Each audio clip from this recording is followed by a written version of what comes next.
Hindi pa matiyak ng mga otoridad kung kailan may aalis sa Tubataha Reef ang sumadsad na barko ng Amerika. Habang tumatagal, pinangangambahan ng maaaring itong idulot na pinsala sa Coral Reef, lalo na't gumalaw pa ang barko matapos hampasin ng malalakas na alon. Balitang hatid ni Cedric Castillo.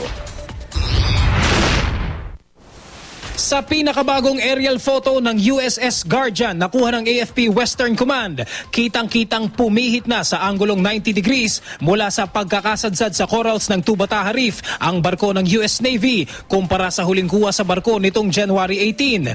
Sa larawan din makikita ang naglalakihang alon na siya raw dahilan ng paggalaw ng barko. Kung susuriin din ang mga larawan, makikita ang malapit ang barko sa edge o dulo ng Coral Reef at katabi lamang ng malalim na bahagi ng dagat. Darker blue is the deeper part, no, and yung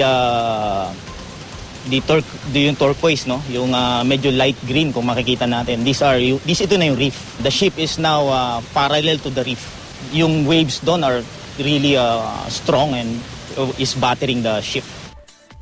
Sa kabila nito, stable pa naman daw ang barko at wala naman daw senyales ng pagtagas ng langis.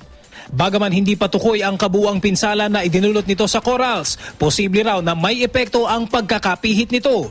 Possible na madamage. Hopefully yung assessment matapos ngayon, and until such time, doon lang nila mapaplano kung paano nila i-undertake yung salvage operations. Nag-deploy na raw ng 4 na salvage tugboats ang US na hihila sa USS Guardian. Pero kung kailan ito, hindi pa tiyak sa ngayon. Nagpadala na ng hindi bababa sa 3 barko ang Philippine Navy at Coast Guard, kabilang na ang Oil Spill Response Team. Nakaantabay lang daw ang puwersang pandagat ng Pilipinas. Pero sa ngayon ay hindi pa raw humihingi ng tulong ang US Navy. Cedric Castillo, GMA News.